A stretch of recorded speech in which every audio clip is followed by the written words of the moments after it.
Alright, welcome race fans once again to MaxSpeedTV. We are here for the last broadcast of the night. It is 10:40 Central, 11:40 Eastern here.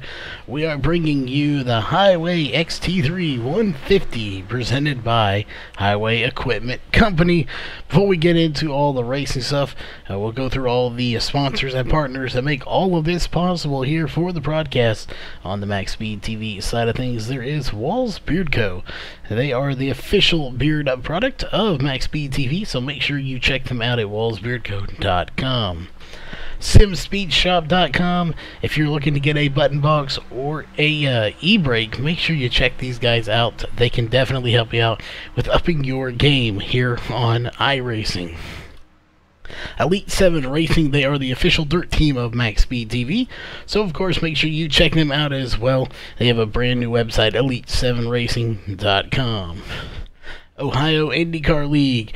Just recently they announced they are no longer Ohio Club members only exclusive, so you can check them out on iRacing or check them out at facebook.com/Ohio IndyCar League to get all the latest information. And just coming on board on the 15th this month, that is iBog, iRacing Broadcast Overlay Graphics, your sim race broadcast graphics source. Make sure you check them out at ibog.co for all your iRacing graphics. And of course, on the racing side of things here, they have one of their general sponsors, again, Walls Beard Co.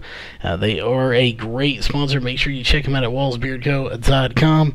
And the title sponsor for this series is Highway Equipment Company.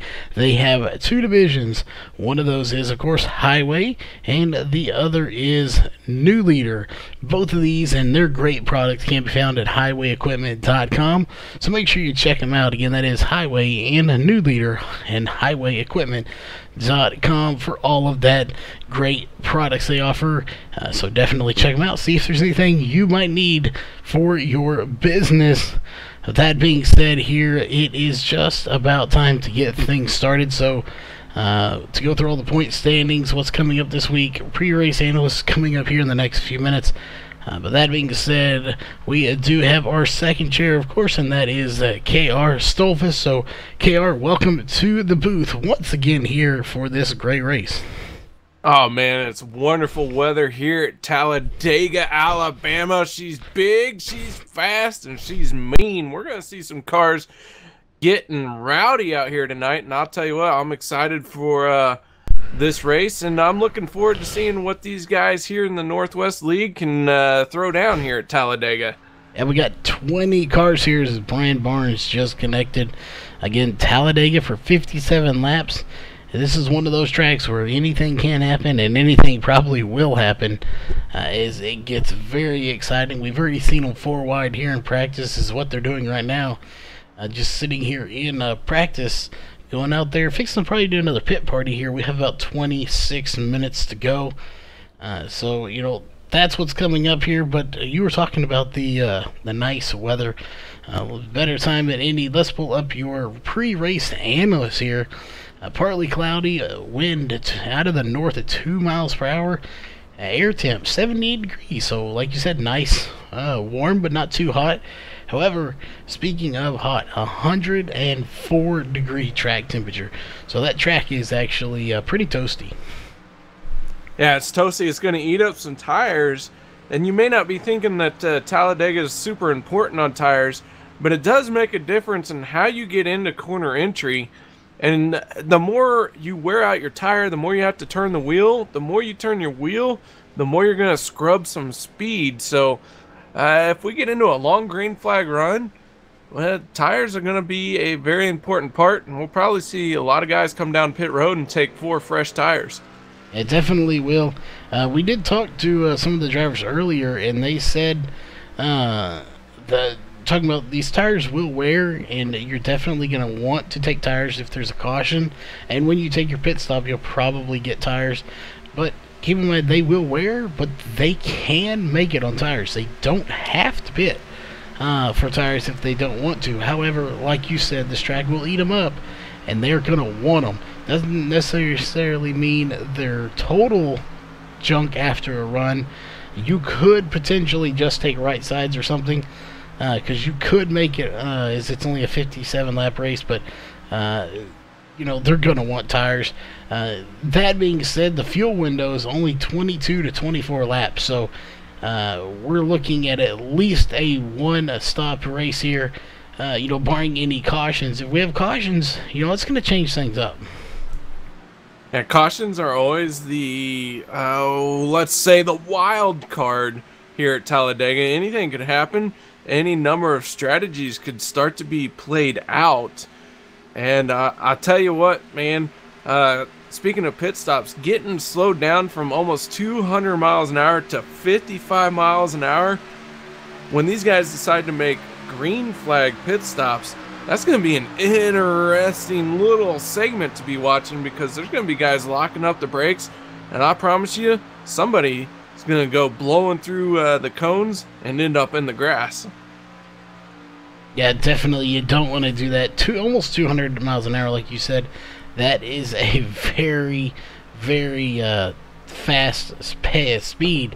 One of the fastest anywhere, as this is the biggest track that they run, 2.66 or 2.33. It's one of those somewhere, I think it's 2.66 miles long.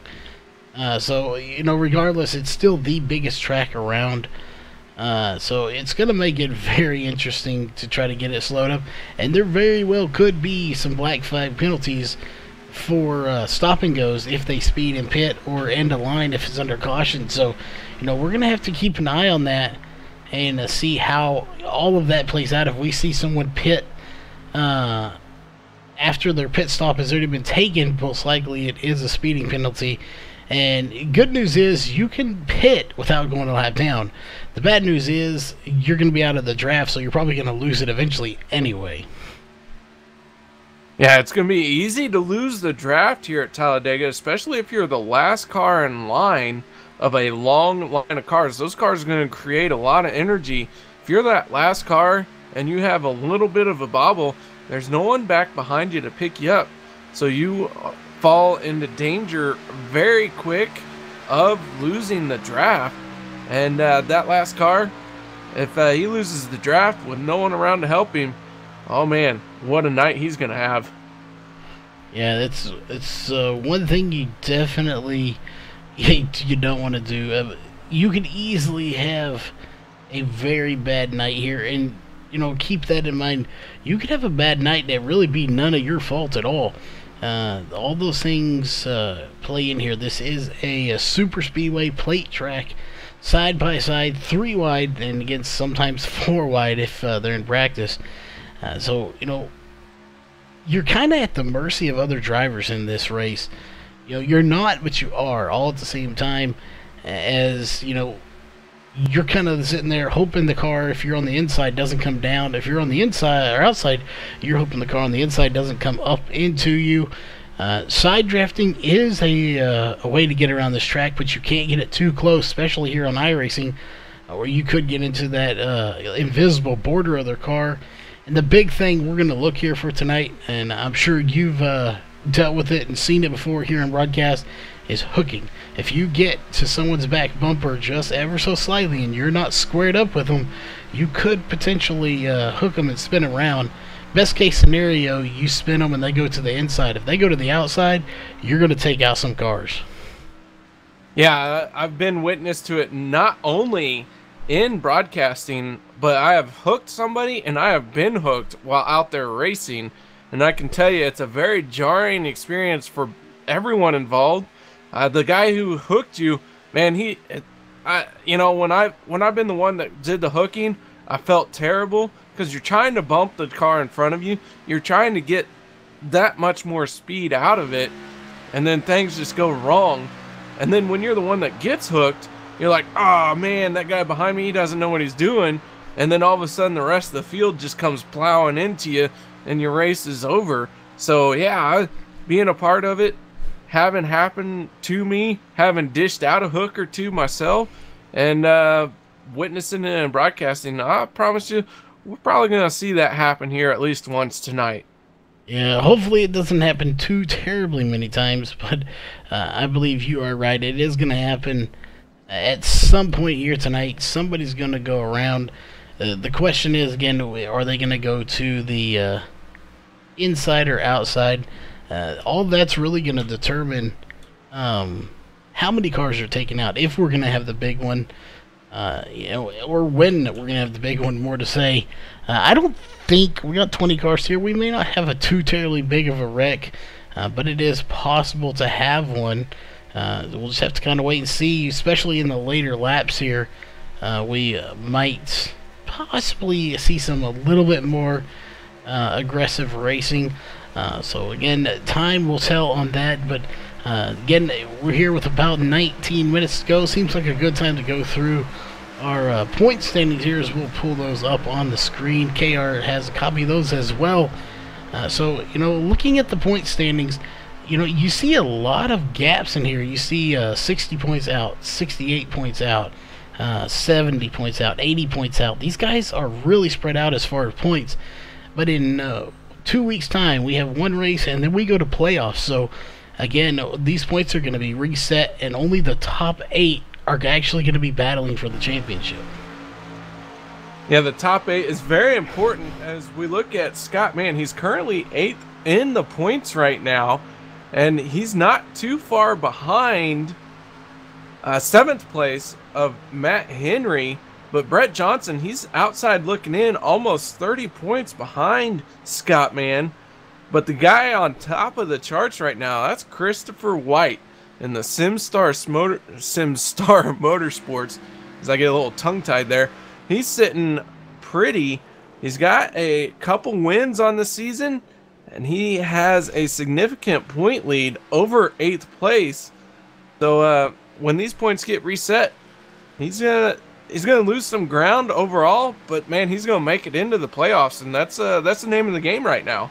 Yeah, he's sitting good, and we will note it doesn't show it here in the point standings that you are seeing right now, and it doesn't reflect in the ones that KR has either. But there are, I believe, 2 drop weeks for this series. It may just be 1 for this one and 2 for the Cups, but regardless, there's at least 1 drop week. Those are not calculated in yet. Once those drop weeks come in, that's going to really shake this points up. Obviously, your first couple of drivers, Chris White, Jeff Stabnow, Carl Burke, probably even David Applegate are going to be good. But, you go further on down, those people, it's going to really shake them up here.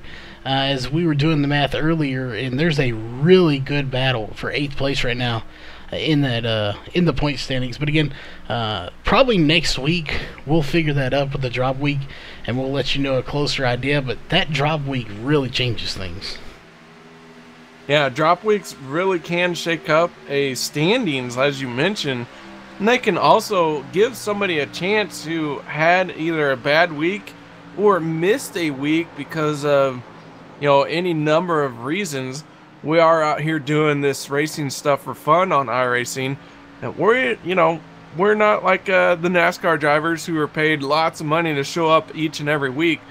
So these drop weeks really kind of help even out the field in that aspect. Yeah, it really does.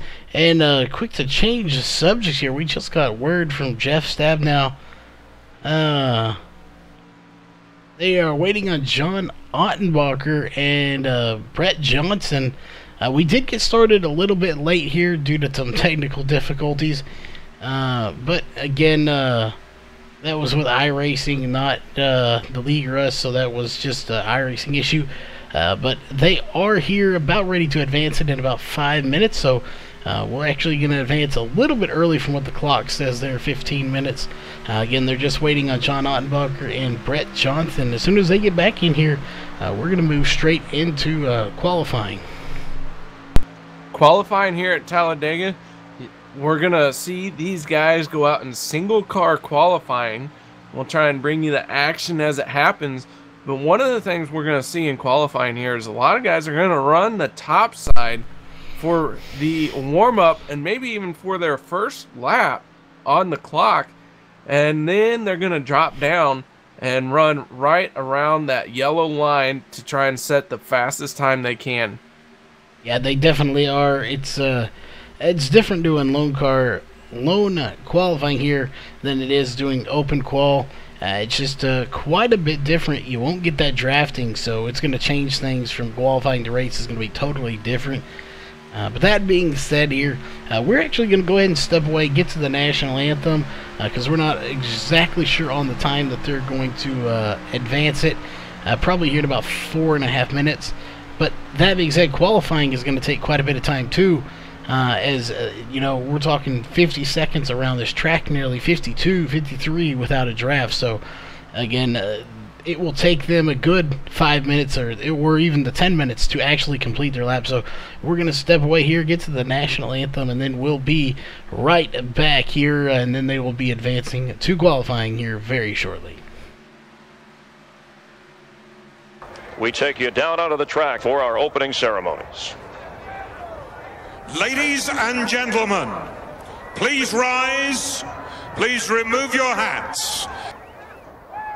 Oh, say, can you see by the dawn's early light what so proudly we hailed at the twilight's last gleaming, whose broad stripes and bright stars through the perilous flight o'er the ramparts we watched were so gallantly streaming, and the rocket's red glare, the bombs bursting in air, gave proof through the night that our flag was still there. Oh, say, does that star-spangled banner yet wave o'er the land of the free and the home of the brave?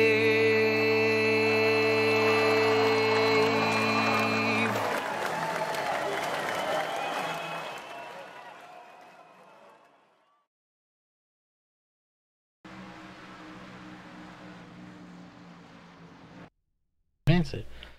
All right, we are back here just as they advance it. Qualifying is now officially underway. We're going to take a look here. We'll see where everyone is officially going to stack up once they get going. Again, looks like John Ottenbacher is going to be one of the first ones to come out onto the track. So we'll put up your driver bars so you can see who we're watching, as well as your qualifying times here tonight. Again, exactly 20 drivers here tonight. And we got 20 drivers here ready to qualify, but we may not see all 20 take a time. Brian Barnes in that 4 machine, he likes a challenge. He tends to not qualify, although from time to time we will see him take a lap. But when he does, he sets one on the top of the charts. Yeah, he's very good, just doesn't always want to start up front. He likes, like you said, he likes that challenge.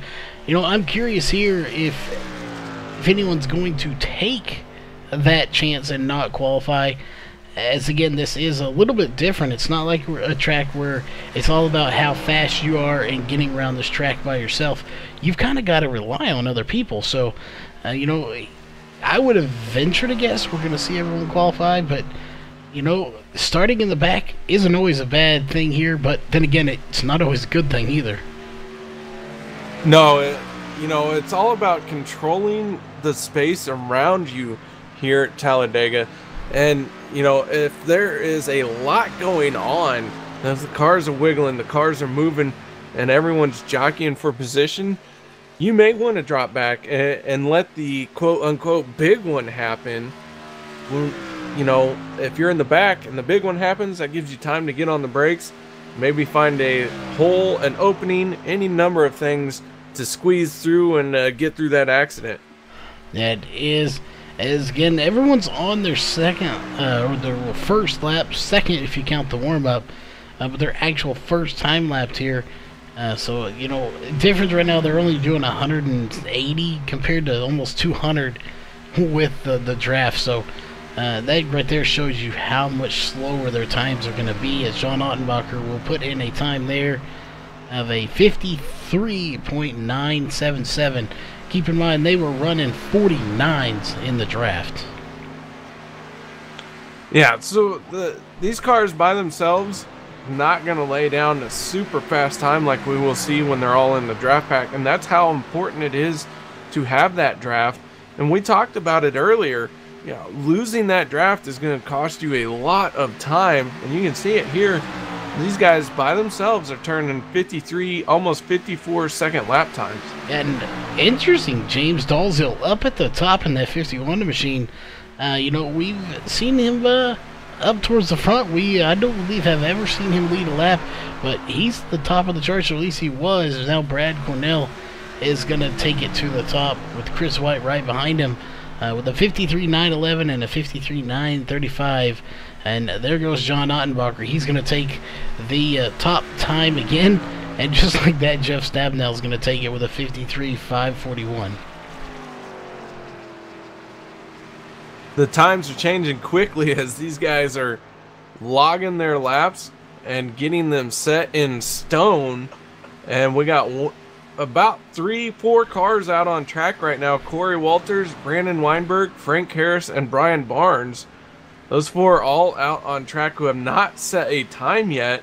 So we'll see how they can filter into this group here. And but yeah, on top of the charts, Gary Nichols in the 8 machine. Yeah, he's somebody we're going to have to keep an eye on always. Him and Jeff Stabnell, even Chris White, John Ottenbacher, Kip Leo putting in a time here of 5th fastest now, 6th fastest, as Andy Vogt is actually going to take it to the top of the charts with a 3rd place time with a 53.571. So a few more drivers still left to come in. Corey Walters out on the track, as well as Scott Mann, somebody we'll keep an eye on here. But while we have about 5.5 minutes to go, we do want to do our normal thing here. So, you know, we always like to pick who our picks are for the race win. So do you have anyone in mind, KR, here that you is going to be your pick, per se, for the win? I have been told I am no longer allowed to pick, as the last few times I've picked a driver, they have ended up going home early. So I am going to pick Charles Wooten to win this race. Well, hey, if I could win this race from the booth, I would be ecstatic. And I don't listen, so, you know, even if they would have told me not to pick, I'd probably pick anyway. I'm going with my normal here. I got to go with Jeff Stabnell. I just go with him every week. You know, just because he says he's the underdog and doesn't win, that's why I pick him. So, you know, if he keeps winning, I'll have to switch, but I'm going with him, as Brandon Weinberg in the 427 just took it to the top with a 53.516. So, very good time for Brandon Weinberg to take it to the top of the charts. And Brandon laying down a heck of a lap of 53.516 compared to Gary Nichols' 53.525. So he found just that little bit more than what Gary couldn't. You know, that could be a big time difference. Brandon sitting on pole position, you know, that's going to change your strategy a little bit. He might try and set it out and lead every lap from the get-go versus maybe falling into the back and hanging back, like we'll see somebody you know, who hasn't turned such a quick lap time, with like maybe a Brett Johnson, who's currently 16th on the charts. And Frank Harris is going to take it to 6 with a 53.622. Brett Johnson's still out on the track, so he has one more lap. We'll see if he's going to improve. I'm sure he'll get a little faster than a 4.99. But again, time will tell if he can. See, like you said, back in 16th right now. Brian Barnes is sitting at the end of pit road, but he has not officially logged a lap, so we'll see if he does.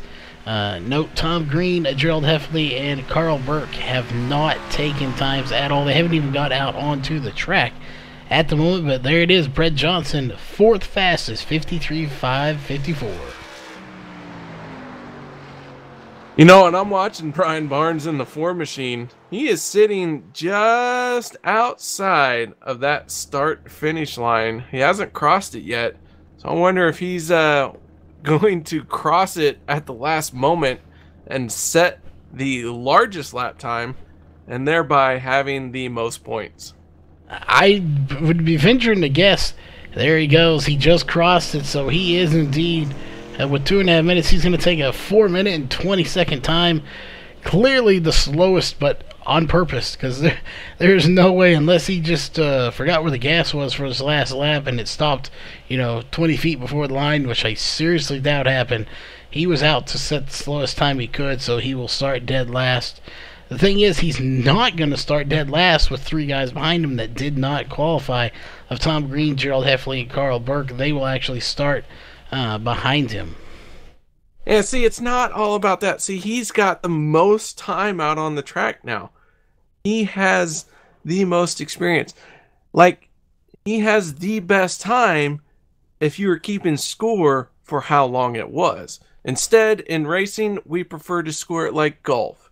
He who comes in with the least points wins. Well, yeah, we'll go with that then. And he definitely has the most time out on track. So again, we got about 1:26 left, and doesn't look like anybody else is going to qualify. So he's sitting at the end of pit road, but obviously he's not going to go back out, as he did not complete his second lap. So he could take it if he wanted to, but it's going to take him about a minute to get around. So at this point, he couldn't complete a lap anyway, so nobody could for that matter. So that will essentially do it for qualifying. Again, they just don't have time to actually complete a lap at this point. No, qualifying is going to wind down to an end here. And, Brandon Weinberg in the 4.27 machine of 4.27. He has set a heck of a lap time. He's going to sit on pole tonight. So he's got to be happy about that. Yeah, definitely the best qualifying run he has had, period, in this season, in this series and this season. So, big kudos to him to set that fast lap. Gary Nichols setting a fast one as well. Those two only separated by .009. That is not a lot of time. Again, you're watching the Highway XT3 150 presented by Highway Equipment Company. Interesting note, though, it is the 150, but we're running 57 laps, and it's actually 151.62 miles is what we're running. So, actually a little over 150 is that will do it for qualifying, but it would be kind of weird to put the Highway XT3 151.62. That would just be a weird title, so it rounded it down to the 150. Yeah, and that's just a product of this track being, at not an even number at 2.66 miles. So we'll do what we can with what we got. This is true. Biggest track here on the NASCAR circuit. That being said here, they're getting ready to roll off. As soon as they start roll off, we'll go through the grid and get that to you. So the starting grid is sponsored by Wool's Beard Co.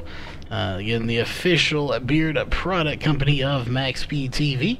Again, that's coming up here in a minute. So, KR, when we start rolling off, you want to go through our first 5 rows, and I will finish us off here tonight.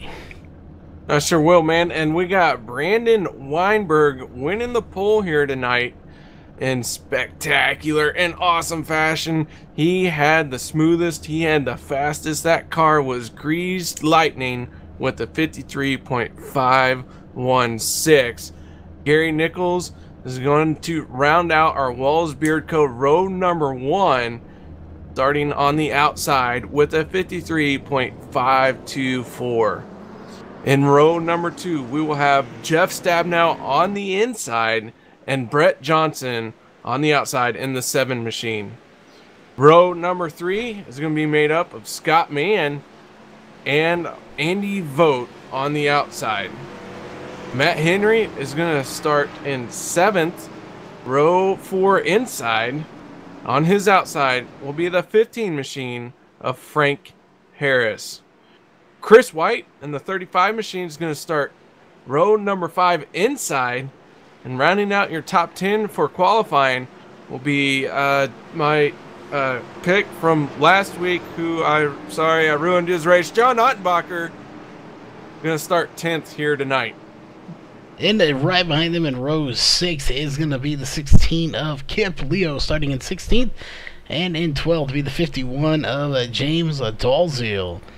Row 7 is going to be the 9 of Corey Walters, and in 14th is going to be Dana Rogers. Not sure what number he is, as it's a white number and I can't see it.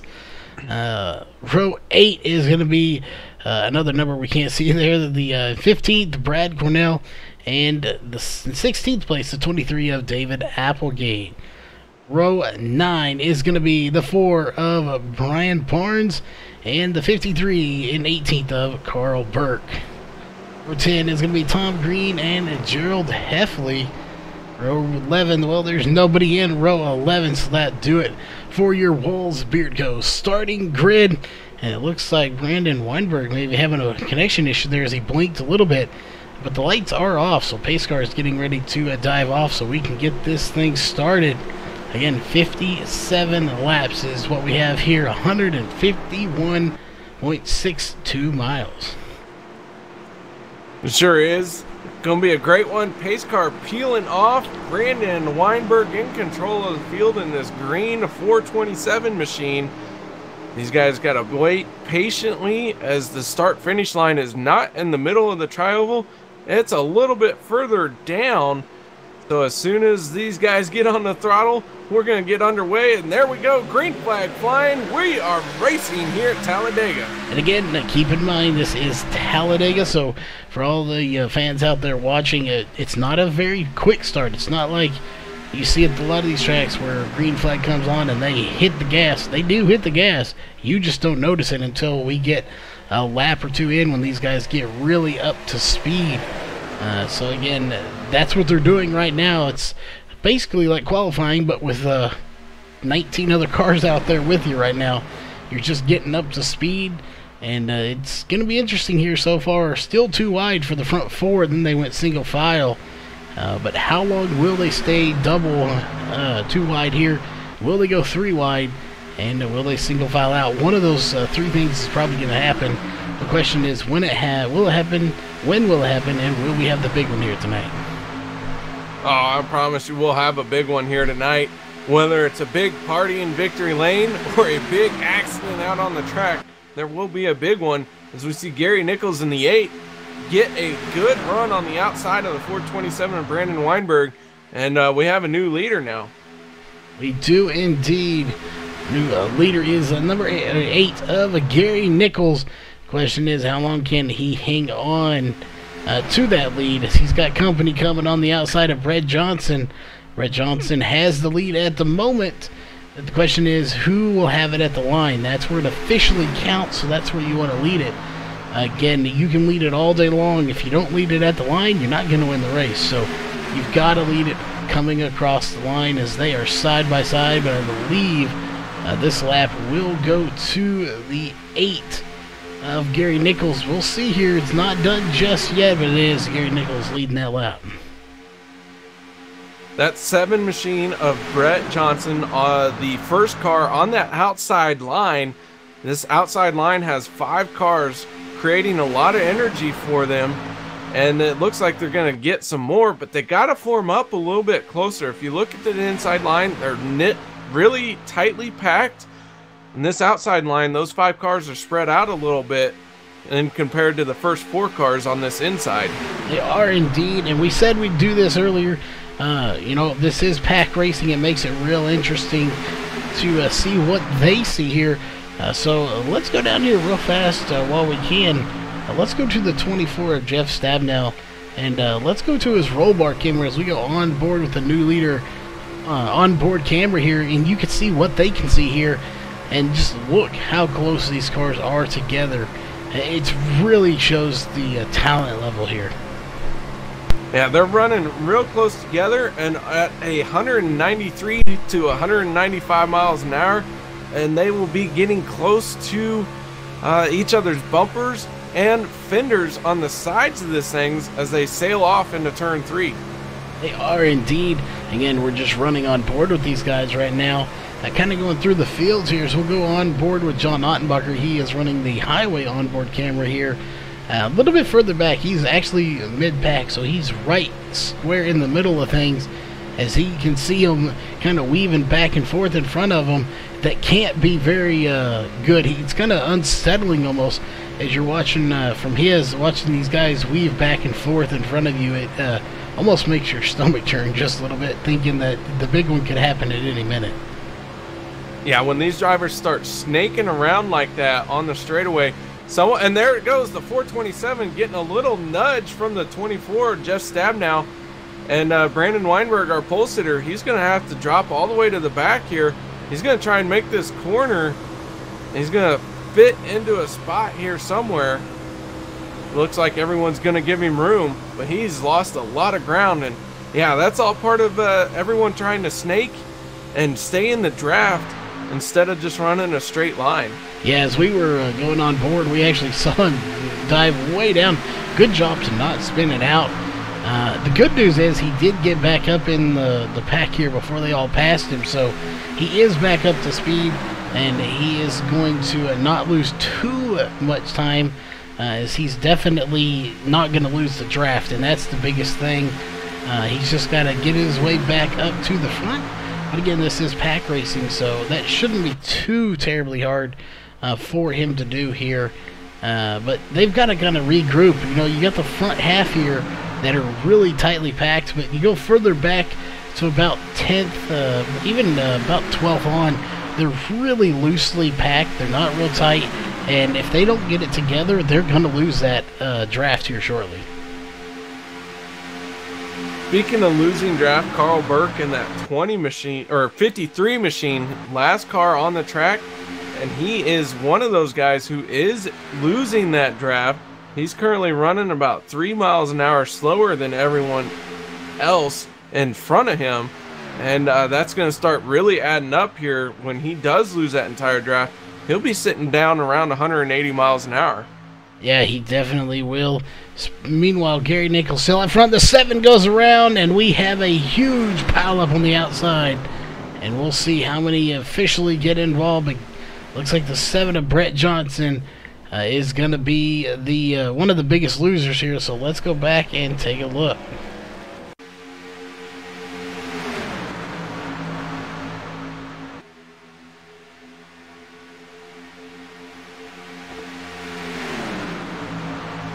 Take a different angle here, see if we can get a couple of different looks at it. Again, not sure. It looked like Brett Johnson maybe got hooked by Andy Vogt. Indeed he did. Andy Vogt just drafted with him, hooked him, and it looks like several good cars are going to get together. The 23 of David Applegate's going to get involved. The 10 of Andy Vogt, the 7 of Brett Johnson going to get involved. And I believe Chris White in the 35 is going to get involved as well. So that's just very unfortunate. Our points leader, Chris White, coming into tonight, he has every single corner of that car wadded up. But fortunately, these guys do have a fast repair, and most of them are going to be using it here after this incident. Yeah, that's not what you want to see. And that's only 8 laps in, so we still have plenty of racing to go. Get in there, get that fast repair done. Make sure you have it checked. But that is the big key. Make sure you have it checked. If you don't, with as much damage as some of these guys have, you're going to be on pit road for at least 25 minutes, maybe longer. So, you know, you've got to make sure you have that checked. And I'm sure they're double checking right now, as if they don't, they're done for the day. Yeah, and it looks like almost everyone's coming down pit road that was involved in that. And, man, this is quite the shakeup here early on at Talladega. It is indeed. Again, only 8 laps in. Now we're on lap number 9 of 57. Again, you don't think 57. No, you think that's not even 60 laps, not even 100 laps. But with this big of a track, that it will take quite a bit of time to do.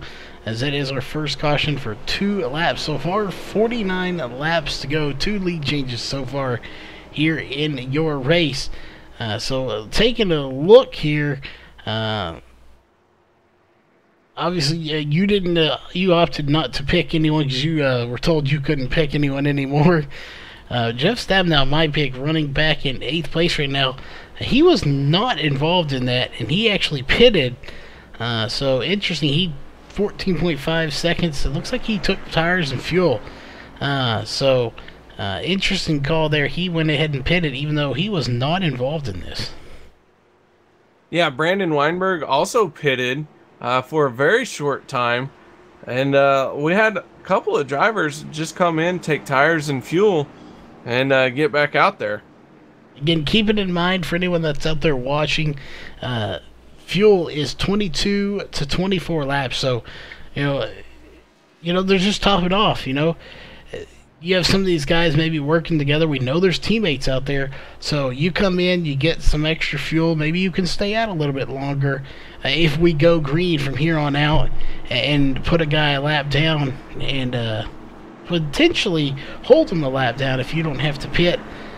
So everything they do is a strategy game, and we'll see here. We might actually, if we can, maybe get Jeff in here and see if he was playing a strategy game for sure. If he maybe did have some damage. I don't think he did, though.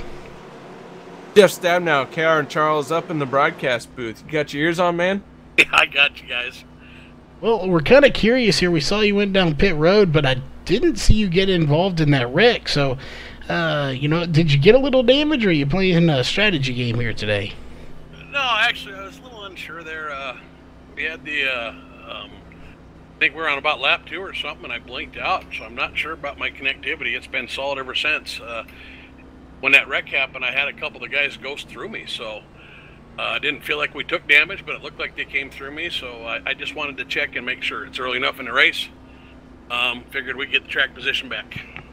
Well, there you have it, but looks like y'all are getting ready to double file here, so we'll let you go. I just wanted to see if maybe you had a plan going on there. Hopefully get to the front. Well, there you go. That is a good plan. But again, that was Jeff Stabnow. We're running on board on the new leader onboard camera here tonight, but we're getting ready to start this thing again. So, again, I was wrong. I thought maybe he had a strategy, but he just wanted to make sure he didn't have any damage.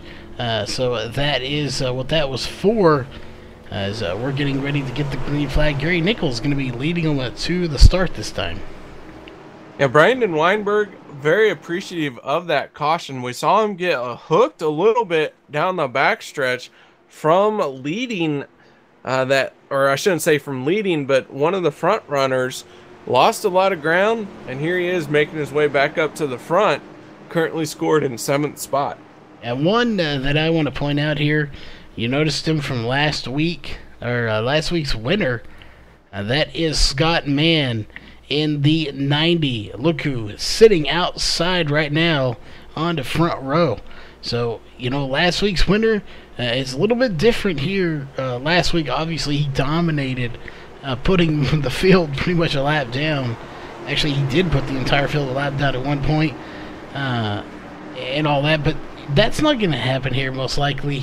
He could be dominant, but it's going to be because he has a lot of help, not because he's just that fast. Yeah, Scott Mann starting on that front row outside. Gary Nichols going to be starting on the inside. And what we're going to see here multiple times tonight is that outside lane, get a good run, get some good energy, and then the front 2 cars, maybe the front car from that outside lane, dipping down in front and take over that inside lane top spot. But here we go, getting ready to go green. It is indeed. 10 laps in, fixing to be on lap 11 of 57, and there it is. A green flag is out, and they are officially racing once again, and everyone's got to get up to speed here, though, before we can actually really call it racing, as they're it's going to take a minute. It takes about a lap here to get up to speed. They're about 150 right now, but by the time they get to the start-finish line again, we'll be doing almost 190 to 200 miles an hour. it's just crazy how fast they really are going on here, as they're already at 180 here on the backstretch. Yeah, there are a lot of moves being made right now, but a lot of speed is out there, and the best time to make a move is during the restart here, as we see Scott Mann out front now. We got two distinct lines, and somebody who I am not gonna say is gonna win. He's leading that outside lane right now. Now we'll take a look here and see. He did not lead that lap, so they're gonna try to take it 3 wide here, and they are going 3 wide back here, about for 3rd position. They are definitely doing it. Frank Harris is the one making it 3 wide, and they're doing it here. He's all by himself, but he definitely has some company coming, as it looks like the 9 of Corey Walters is going to hang out there with him. So we may have a 3 wide race here in the next lap or so if we can get a good gathering there on that outside lane. The 89 machine gonna move to the inside.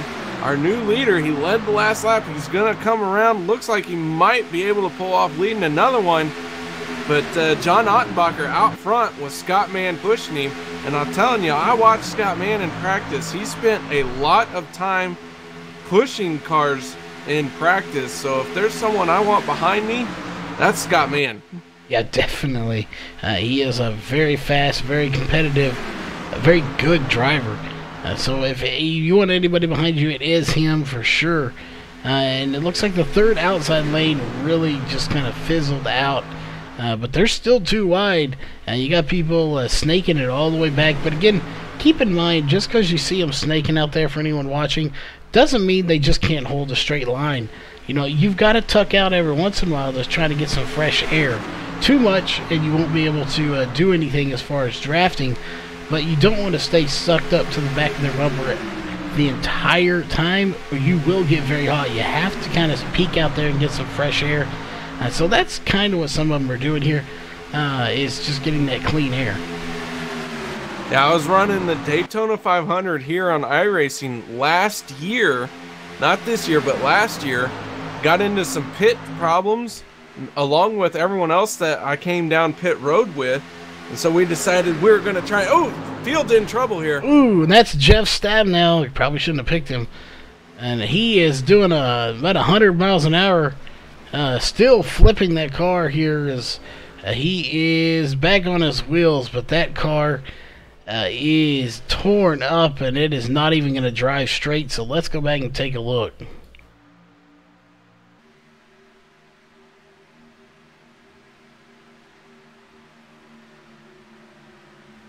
I gotta tell you, you gotta save that 24 machine highlight reel. He's still driving that thing. He's got the steering wheel cocked at about 45-degree angle, but by golly, he's gonna make it to pit road. He is indeed, and the 24 just became a pinball machine out there, as he was bounced back and forth and literally all over the place here. You know, just for giggles here, we have it. Let's go to the roll bar cam with the 24, and let's go on a replay here and see if we can't see exactly what happened to Jeff Stabnow as we're running on board with him.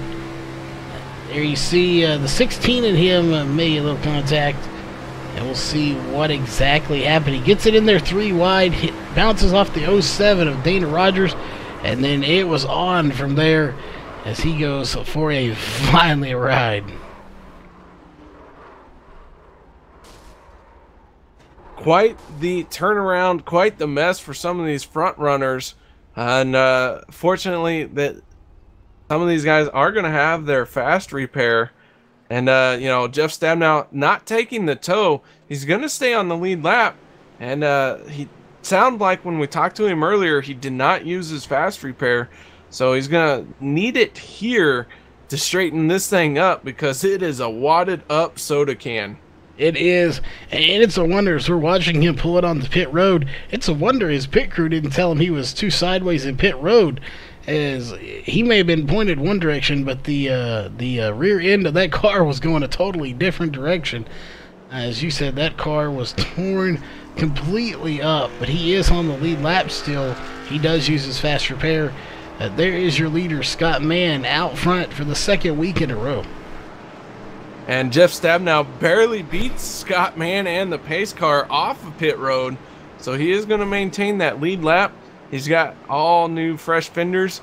And hopefully nothing else happens to this guy, because he used all his fast repair on that one for sure.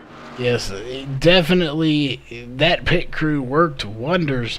They had some of that fancy duct tape in there with some sheet metal in it, because that car doesn't look like it ever even touched the racetrack, but let alone went flipping and rolling and getting airborne. So a good job on his crew to fix that thing up. But you know, it definitely is fixed. But the question is, will it drive 100%? Even when you get those fast repairs, they don't always drive as good as they did. Yeah, it can affect it here at Talladega because everything is so temperamental. But I do want to point out real quick, the 89 machine, John Ottenbacher, he pitted from the lead. He is going to come out in 8th place. So we'll see how this is going to shake out for him. He was the first car off of pit road, first one on pit road. Like I said, he pitted from the lead. So we'll see how this shakes out for him. Yeah, definitely going to be an interesting one here.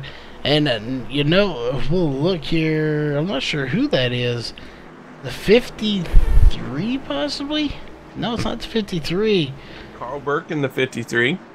Not sure who is in front of him. It may be a lap car. Let's take a look. See, it is Chris White in the 35. He is currently 6 laps down, back in 20th. He must have already used his fast repair or something, because that car has a ton of damage, but he has not come into pit road to get it fixed yet. Yeah, that car is a little wadded up. I had to go back and check the replay status of this thing, see what all has happened to him. So yeah, I'll get back to you on that. Well, and he may have just now come in. He's coming down pit road, so we'll see if he's going to possibly use it here. But yeah, that car is pretty torn up. And there he is. He is using it. So he just hadn't been on pit road yet. But he did use his fast repair just now. And he has got a brand new car, taking both right and left side tires and some fuel. And he is going to be off here. So that is why he just hadn't been on pit road yet. Our points leader coming into tonight's event with the most wins of the season, having not the best of nights, but he's still out there racing. Now he's got all new fenders on that thing, and he's just going to try and salvage what he can from tonight. Yeah, he's definitely going to see what he can salvage from it. The good news for him, I guess you could say, is second place in points, third place in points. That is Jeff Stabnow and then Carl Burke. Carl Burke's in 18th. He's in 20th. Jeff Stabnow's in 16th. So, you know, they're right there. They are ahead of him, so they will gain points on him as they run. But, you know, compared to where Jeff Stabnow was running up in the top 3, he's not going to gain. They're not going to gain as many points on him as they would as him being, 20th and 1st compared to 20th and 18th. Yeah, points are important to pay attention to as they run, but that's not how they're scored right now. This could shake down any number of ways. We may see another big pile up and a lot of guys head home early and put it behind the wall. And Chris White could come out with very possibly a top 10 finish. But you know what? You got to keep out there just to see where you end up. Yeah, you really do here as they're crossing the line, and we should get the one to go here. 40 laps to go is what remains here in the race. So again, 40 laps to go when they cross the line. That's only our second caution for 5 laps out of the 17. So in the grand scheme of things, we really haven't been under caution for that long. It just seems like it, as you know, these laps are so long, almost 2 minutes under, or a little over 2 minutes under caution here. per lap. So, you know, it just seems like it takes forever when you're under caution, when you're running 2.5 minute lap times compared to 49 seconds. It seems like it for us in the broadcast booth, but just imagine you're the driver. You've been doing close to 200 miles an hour, and now all of a sudden you're pacing around at about 65 miles an hour. So your speed perception is very different at almost 200 miles an hour from 65, and then to go back up to 200 miles an hour. So these guys got to be ready to do that with each restart. And it taxes on you. It gets heavy. Yeah, it does. And you keep in mind here, again, these tires, they're not going to be their fastest, but your tires will last the entire race. You didn't need to pit for tires. These guys are going to want them for the most part, but the top 4 guys right now, Scott Mann, Matt Henry, Kip Leo, Gary Nichols, those guys, 18 laps on their tires. Tom Green, Brandon Weidberg, 10. Everybody else, 3. Those 3 were under caution. So, and you haven't had too many laps, but those older tires up there, about probably 15 of them have been under caution, or have been under green flag conditions. So those front 4 have some pretty old tires compared to the rest of this field. Yeah, a little bit older tires, but like we mentioned a lot, not detrimental here at Talladega, but very interesting to see how they will shake down here. And you gotta pay attention to this, make a note of it, put it in your memory banks, and get ready to use what you learn here for the end of the race. Yeah, you definitely do.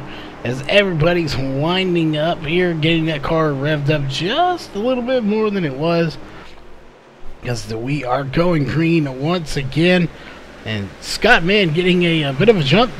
Not sure what was going on with that restart there, though. Everybody was extremely kind of spread out there, as we got 2 cars bumping together. I believe that was the 77 of Tom Green. And indeed it was the 77 of Tom Green. And not sure who. It looked like the 61 of Gerald Heffley. Those 2 just got together and pushed each other down the track, but recovered from it, though. Yeah, almost had another big moment here on the restart, but everything's shaken out. However, it has scattered these last bit of cars, last half of the field here, and these guys need to form up so they can start catching up to this lead pack, which has already started to form a line, and these guys building a lot of speed right now. Yeah, that's the last thing. You look back there, you have some notable drivers that are in the back right now. Chris White, Corey Walters, who's won a race, Jeff Stabnow, Cole Burke. You know, these guys back there in the back right now, they don't want to see this group scattered. They want them to regroup here and make a run. Andy Voigt's even back there. David Applegate's a little bit ahead of him, but he's also in his own little group here. Is up at the front. They're really starting to mix it up right now, as Matt Henry is trying to make something happen in the 19, but he's definitely doing a good job right now of pushing Scott Mann. Yeah, Matt Henry in the 19, second car on the inside line, but that second car on the outside line, that's the 89 machine of John Ottenbacher. He just got off pit road. He's got those 4 fresh tires, and look at him. He's about ready to push Gary Nichols to the lead, and he does, as Gary Nichols is going to drop down to the inside. Yeah, that's, again, not what he wanted. He wanted him to push them both up to the front, as there goes the 90. Scott Mann and John Ottenbacher get together on the backstretch, and it's going to create a lot of cars checking up. It looks like both John Ottenbacher and Scott Mann going up in smoke right now. And we'll take a look here as we'll go to our dynamic TV camera here. Again, I'm pretty sure the 90 may have went up. We'll see if we can get a good angle here. So we're watching the replay going back about 40 seconds or so. I do believe the 90 of Scott Mann drifted up into the 89. We'll see. That is not a very good angle here. We'll see if we can't get a better angle here. Go back another 20 seconds or so. And we'll see if we can see it here from blimp camera. I'm not sure. We'll definitely have to keep a look here. Even that's probably not the best camera angle. I do believe, though, from the angle we can see the 90 drifted up into the 89 of Ottenbacher. So, you know, I don't know, maybe you can see a different view that we can't see. But it does look like the 90 did drift up here. As you know, let's go on board here and see if we can tell from that angle.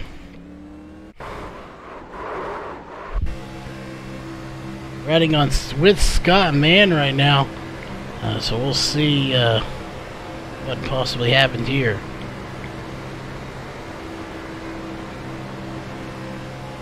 Actually, let's switch over to.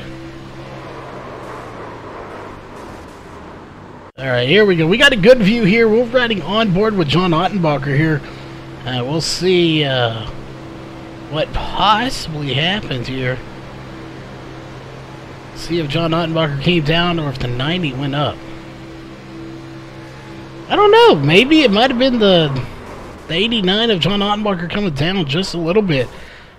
Carrie, you got an angle you can see a little bit better?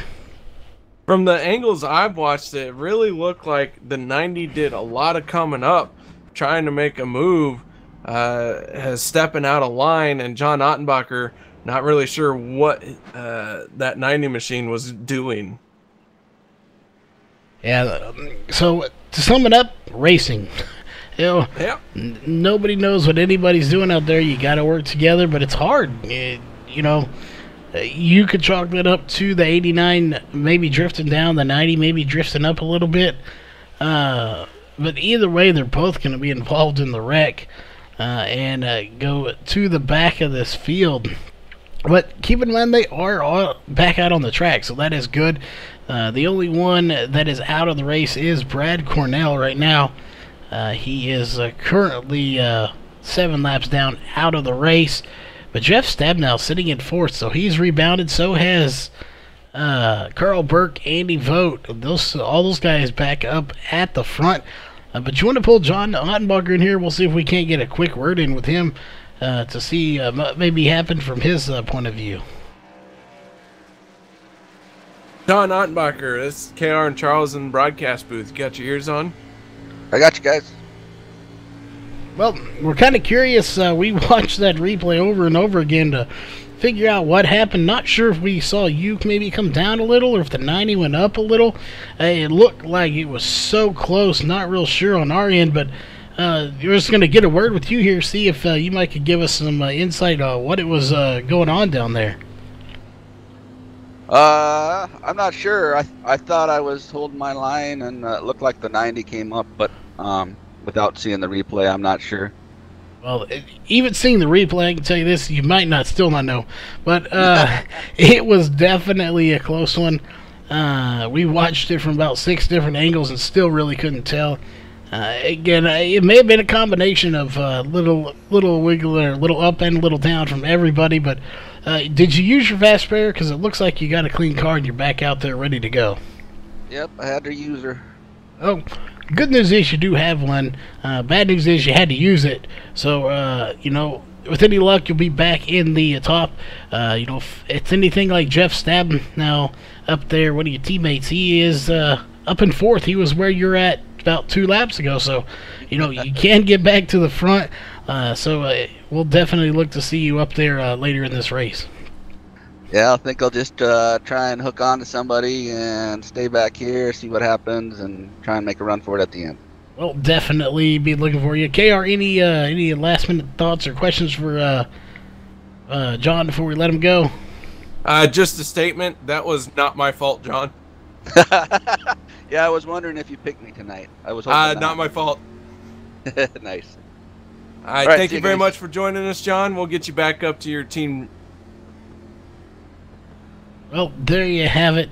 Again, just because he's back there now, back in 15th, doesn't mean he's going to be there long. Jeff Stabnow was back even further than that, back in 18th earlier. literally just 2 or 3 laps ago. He's sitting in 4th right now. So was Carl Burke and Andy Vogt. So, you know, just because you're back in the back doesn't mean anything here at Talladega Super Speedway, when anything can happen is a plate track. Yeah, anything can happen in these restrictor plate tracks, and you gotta really just stick with it. You can't give up. Speaking of not giving up, our lucky dog, free pass, whatever you want to call it, Chris White, he's going to get 1 lap back. He's now 5 laps down. Yeah, he's got a few laps to go if he wants to get back in there. And keep in mind, he's the only one a lap down. So, that being said, if we keep getting cautions and these guys get their fast repairs, get up there and get stuff fixed, he automatically will be the only car lap down, so he's automatically the lucky dog every time. So he could essentially get his lap back here one at a time and be on the lead lap before this race is over, as we're on lap 25 when they cross the line. 33 laps to go. 3rd caution for only 9 laps. Again, we've only had 9 laps of caution out of the 24 completed when they cross the line. But it seems like so much more just because of how long they take. But, you know, we're getting here. We have 33 laps to go, so we're going to be closing in on halfway pretty soon. Yeah, we're getting close to that halfway mark. And, oh, man, I got to tell you, this race, it's so hard to follow everything that's going on, following all the storylines. We got to do the best we can. And I got to tell you, that 77 machine of Tom Green, he was one of those guys who we saw on a restart get into a very hairy situation, but he was able to save it. Both drivers were, but he's got some damage on his right rear, some extensive damage on that thing, so that will be affecting him. And if you go through the field, those guys, there's a couple other guys that have a little bit of damage here or there who have not yet used a fast repair or have already used it. Yeah, and again, we talk about it kind of every week here, about damage. We talked about the last few weeks, we've mentioned, you know, damage isn't too bad. You know, you go to Rockingham, Richmond, Dover, Bristol, you know, damage isn't too big of a factor.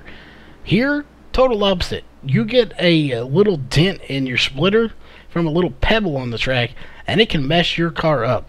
So, you know, damage is way more important here. If you have a ton of it, it's going to make it really hard for you to suck up to the back of one of these cars. And if you can't get sucked up to the back of one of the car in front of you, you know, people are going to not work with you, and then it's going to push you out of the draft, and your day could essentially be done if you're unable to work with anyone. Yeah, you want to do everything you can to keep your nose clean for sure. That way, if you do get out front, you're able to be pushed at a decent speed. If you do get your front end damaged, you want to make sure you're tucked in behind somebody and pushing them for all you're worth. Yeah, and again, it's just such a different concept when you come here to Talladega or Daytona compared to your mile and a halfs and just regular speedways here, as they are getting ready here. The green flag will be coming out here in the next about 10 seconds or so. There it is, a green flag back in the air. Gary Nichols leading them to the line, and he will officially lead that lap as we're back under green. Andy Vogt, though, right on the outside. Jeff Stabnow is sitting in 3rd on the outside here, as now he's going to go to 4th. Carl Burke right there with him. So 2 wide, 3 deep, and then you have David Applegate kind of by himself there. And David Applegate, that 4th car on the inside line, trying to push, and we see the 16 machine right behind David Applegate, and that 16 car is going to really help create a lot more energy on that bottom lane. He is indeed, and these guys are getting antsy now, as you got the 15 of Frank Harris. He's coming right behind the 16, and he's going to try to push him here. That inside lane has a lot of help. On the outside, though, that is Matt Henry in the 19. He's kind of all by himself at the moment. But again, he's trying to get up there to that back bumper of the 90 of Scott Mann. So Scott Mann, again, he was leading this race earlier. Look at him now. He led 5 laps. He's back in 6th position. And right there shows you that at any time it can change. You can go from first to last, back to first again, then to midfield. It changes literally every single lap. Yeah, and one thing that isn't changing is that outside line gets a good run, and that lead car in that outside line drops down to the inside as soon as they are clear of somebody on the inside, and it just seems to cycle through. Yeah, and I do want to point out here, at least for the second, my pick for the race, that is the 24 of Jeff Stabnow. You know, he's been as far back down as 18th. And now he's been as high as 1st, as he has the lead right now. But he's got company from Brandon Weinberg, who, again, if we pull up our driver bar, did start 1st. And he's back out in front at the moment. But Andy Vogt's doing a really good job of pushing the 24 of Jeff Stabnow, as I thought that for a minute Brandon Weinberg is going to try to come down in front of the 24, but he's not clear. So that spotter is probably yelling at him right now, not clear, as he is unable to officially make the pass. Not able to make the pass yet, but coming through the tri-oval here. And we're going to see, it looks like Scott Mann in the 90 really just needs to try and tuck in a little bit closer behind the 427 of Brandon Weinberg. And those guys can work together to build up a little bit more speed. And maybe Brandon Weinberg will stay out in that outside lane long enough for him and Scott Mann to clear the 24 of Jeff Stabnow. Yeah, and it looks like if you look here, the 8, the 24 of Jeff Stabnow, the 10 of Andy Vogt have a little bit of a gap between the 8 of Gary Nichols. So that's beneficial to the 427 of Brandon Weinberg in the 90 of Scott Mann, who have the 15 pushing him and the 19. So he has a little bit of gap, but it looks like the 8 is going to finally catch up. That's Gary Nichols, so it looks like he's somewhat catching up. But it's really right now a 2x2 battle, as they're still drag racing to determine who's going to lead the lap at any given time here for that lead. We are just past halfway as we're on lap 30 of 57 down the backstretch, 2x2 for rows 1 and 2. And then things get a little bit mixed up behind them, but we are still pretty much side by side for most of this field. We are indeed. It looks like coming out of the corners, the 24 and the 10 have the advantage. As you look now, the 19 of Matt Henry's actually tucked down to the inside lane. So has the 15, so they've left that outside line kind of high and dry. But the 53 of Carl Burke, he's picked them up. So it's a 4-car tandem versus a 3-car tandem at the moment, as it looks like you may have the 61 of Gerald Heffley coming in. So we may have a 4-on-4 battle here, as that is exactly what we have at the moment. Want to point out our front row outside, Gary Nichols. He started front row outside. He has made his pit stop, or making a pit stop right now, and he is all by himself doing this. Yeah, very interesting to see that he is by himself. I have a feeling he's counting on the caution coming out. Otherwise, I don't know why he would pit by himself. So some strategy may be coming into that. So we'll see.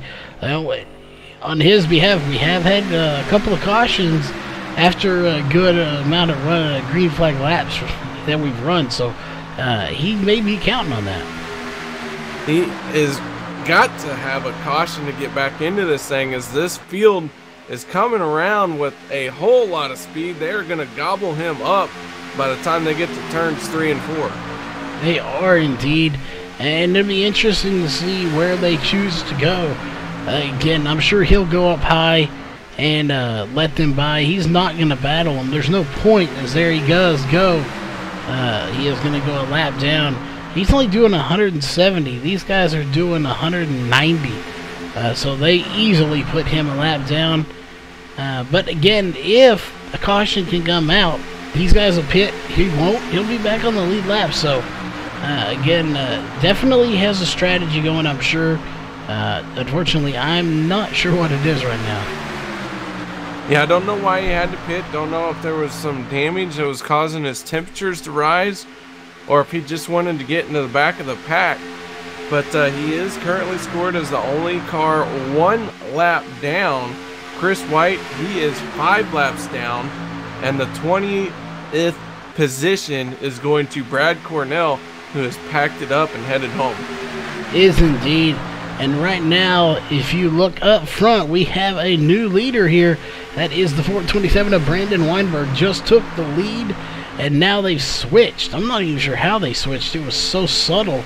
Jeff Stabnell's on the outside row now, so he lost the lead to being pushed, and now look at him. Now he's going to do the same thing. He's going to take the lead back. So Scott Mann on the outside is pushing people to the lead right now. He pushed the 427 of Brandon Weinberg to the lead. And then Jeff Stabnell said, you know what? I'm just going to pop right out there with you, let you push me, and then pushed him right back. So Brandon Weinberg led it for 1 lap, and then Jeff Stabnell reclaimed the lead once again. Yeah, so that 24 machine, he is currently scored as the leader. But as I've been saying, that outside lane, they like to build up a lot of speed, a lot of energy, and then that front guy in the outside lane drops down to the inside, and the cycle just repeats itself. Yeah, it definitely does. So it's going to be interesting here, is it looks like the 427 of Brandon Weinberg is going to make himself a hole. Jeff Stabnell drifted up just a little bit, and Brandon Weinberg took full advantage of it, as they're 3 wide right now. You got Chris White on the outside. I believe that is Chris White anyway. It is indeed. He's 5 laps down, but he's battling it out with these leaders right now, 3 wide, as he's got Carl Burke in the 53 right beside him. They are 3 wide. We got 1 on the apron, and it looks like slowing down, maybe coming to pit road, is the 10 of Andy Vogt, and he is going to hit pit road. He is indeed. He is going to get it slowed down in time. So you're right, Andy Vogt coming down pit road here at currently 60 miles an hour. So he's a little over pace speed there. So at 55, he better be careful. He may get a speeding penalty. At one point, he was being scored at 62 miles an hour. So we'll see if maybe he got a speeding penalty there. Cutting it close, gotta dig deep and get all you can. These guys, the 10 machine making his pit stop as he was about out of fuel. So probably the same thing for Gary Nichols. He was almost out of fuel. So these guys making their pit stops here and hoping that this might cycle through and these guys can get back on the lead lap. It definitely is. Real fast while we have a slight break, we still got some battle going on. We do want to remind everyone real fast, if you are new here to MaxSpeedTV and have not subscribed before, hit that subscribe button. You'll be notified of all the great racing we have going on throughout the week, and definitely hit that thumbs up if you like the race here tonight, and definitely do that for the fans out there. Let all the other fans know you like the race. Share it if you can, and also let all the sponsors know you like the racing and you like what they do to keep these leagues going and MaxSpeedTV going here on YouTube. So again, subscribe if you can, and hit that thumbs up if you can, and let all the fans know and the sponsors and all that you appreciate what they do to keep it going. But right now we have a new leader potentially. Jeff Stabnell will lead that one, but Scott Mann is currently on the inside. He tried to lead a lap, it just didn't work out for him. As you look, the 35 car of Chris White, 5 laps down, pushed Jeff Stabnell back to the lead. Yeah, that lap down car, multiple laps down, that 35 machine, he's going to try and get a lap back the hard way. And once he gets his nose out there, he's really going to want to see a yellow come out, because then he can get that wave around, or not the wave around, but he can go around the track and get back on the tail end of these guys. Then he's got to do it all over again. Yeah, definitely. It'd be interesting to see. He wouldn't, like you say, he wouldn't get the lucky dog, but he could get the wave around. So, you know, he wants to get every lap he can, as right now he is technically ahead of the leader. After pushing the leader to the lead, he is ahead of him at the moment. So we'll just have to kind of wait and see if he can get his laps back here. We have 19 to go, though, so looking up there, I don't think we are going to have any more cautions here. At least maybe one more. We'll see. But so far, we are caution-free, 23 laps.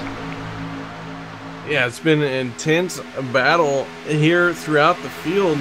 And we saw a couple cars come down pit road. But we're going to see a few more start hitting pit road here in a couple more laps. One of those being the guy scored out front right now, Jeff Stabnow in the 24. It is indeed. And in front of him is a lap car. You know, that's very interesting here. Is Weinberg having some connection issues here? That is not good. He is all over the track, and I'm sure that is scaring some people right now. As you look at John Ottenbacher, probably just had his life flash before his eyes as the 427 blinked through his car about 3 times. That is not what you want to see in front of you on a racetrack. It isn't. And here in the draft pack tracks, however you want to say that, when you start blinking, you actually start costing speed to everyone around you, whether you're pushing them or they're pushing you. You do cost them all speed, and that is not something you want to be a part of. Not only that, but the drivers don't really know where you're at. So, however, I will say his internet's cleaned up. He's back in there solidly now, and no harm, no foul this time. Indeed, and while we were watching that, look, Carl Burke in the 53 took the lead from Jeff Stabnow. So Jeff Stabnow is currently in 2nd place. Technically, he's back in 5th now, but he is 2nd place in the lead lap cars on the inside lane. But he's got a big gap there, as these guys are really starting to weave all over the place here. We'll have to wait and see. He's kind of lagging back. I'm wondering if he thinks maybe something's going to happen up there that he needs time to react to. And correction, he's going to be coming down to pit road. Yeah, we got 5 cars hitting pit road right now. Jeff Stabnow, Brandon Weinberg, John Ottenbacher, David Applegate, and Matt Henry all coming down pit road. They are indeed. Everybody coming down pit road here, as you'll see them coming into their pit stop. So those guys are the ones that are going to work together. Obviously, they want to work together. But look at the John Ottenbacher here real fast. He did make it into his pit stall. He was very sideways, so I didn't know if he was going to be able to make it. He didn't have to back up, though. So that is good. Him and his teammate Jeff Stabnow are going to come out right there together. Oh, and Jeff Stabnow spun the tires and hit it into the inside wall coming off of pit road. That is going to cost Jeff a lot of time, and it will affect this whole group as well, because now these guys are very spread out. And we're going to start seeing more cars on pit road. Carl Burke in the 53 and Corey Walters in the 9. Those two hitting pit road as a duo. Yeah, so you got right now the front ones that have not come down. Scott Mann, Frank Harris, Kip Leo, Gerald Heffley, James Dalziel has not come in, as Corey Walters is going to come in now. So everyone's going to have to start coming in here with 15 laps to go, as Jeff Stabnow is going to go a lap down. But again, he'll get that lap back when these others guys pit. Hopefully, again, you know, he's hoping he'll get it back, but that mistake coming out of pit road is definitely going to cost him. It has hurt him. He has gone a lap down, but he's not the only one, as Andy Vogt and David Applegate in that group as well. Those guys are laps down. They have all made pit stops. Meanwhile, Scott Mann, our leader, has not made a pit stop yet. He will have to make one more stop, regardless of caution or no caution. He just cannot make it on fuel right now. Yeah, 22 to 24 laps is the window. His last stint was 22 laps ago. So he has a max of 2 laps probably left on fuel before it's going to run out. Oh, and we got contact. The 10 of Andy Vogt gets into David Applegate, and that's going to spin several cars going around. Caution is out. That is not what Jeff Stabnow wanted to see right now. Andy Vogt, also David Applegate. Yeah, big time shakeup as we were in the middle of essentially a green flag pit stop cycle. And these guys who were laps down hoping to get back on the lead lap, now only one of them will do so. And that looks like it's going to be the 10 of Andy Vogt. I don't want to argue, discorrect you there, but he may not. I'm not sure. We'll have to look at this because Andy Vogt made contact with David Applegate, which is what caused that. So I'm not sure if they're going to score him as part of that caution or not, as they did make contact there. You got a good point there. Don't know how this is going to play out, but it looks like Andy Vogt was able to keep on going, so that's why I said that. Yeah. So we'll see here as the field forms up, and next time around we'll be given the wave around if there is one. So one of us, we're not even sure who it is going to be. You could be right. It could be Andy Vogt, he technically didn't get involved in that. There was contact made. The question is, was it enough to count him in the caution? If it was, then the wave round's or the lucky dog's gonna go to Jeff Stabnow. If not, it's gonna go to Andy Vogt. So it's gonna be interesting. Either way here. I think they're going to get waiver rounds for staying out because they had just pitted. So I guess in the grand scheme of things, it really isn't going to matter because they're all staying out on the track either way. Yeah, as we're getting ready to see here, the pace car has gone across the start-finish line, and it doesn't look like anyone's been given a waiver round. And as I say that, it does look like Jeff Stabnow in the 24 machine is the one going around. Indeed, Jeff Stabnow will get it. So that little bit of contact between the 10 of Andy Vogt and the 23 of David Applegate was enough to count him in the caution. It was ever so slightly, but it was a bump. That bump put David Applegate into the car above him, which caused the caution. So it goes to show you just how sensitive the system is here as far as caution. Just very little contact will null and void your chances of getting that lucky dog. Unfortunately, it did for the 10 of Andy Vogt. But, you know what? We still got some time. He might be able to get the next one and then get right back into this race. But we are on lap 46 out of a total of 57. So, man, we're running out of time here. We are indeed 12 laps to go. It looks like we're going to have about a 9 or 10 lap shootout when we get the green flag. So this could get very interesting.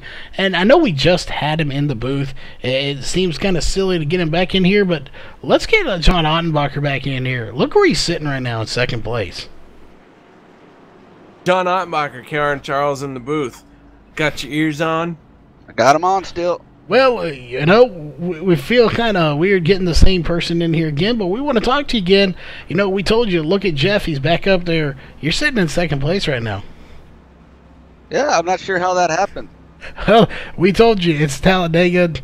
Anything can and will happen. 12 laps to go. Going to be 10-lap shootout here. You're sitting in second place. 5 laps on your tires. They're not old at all.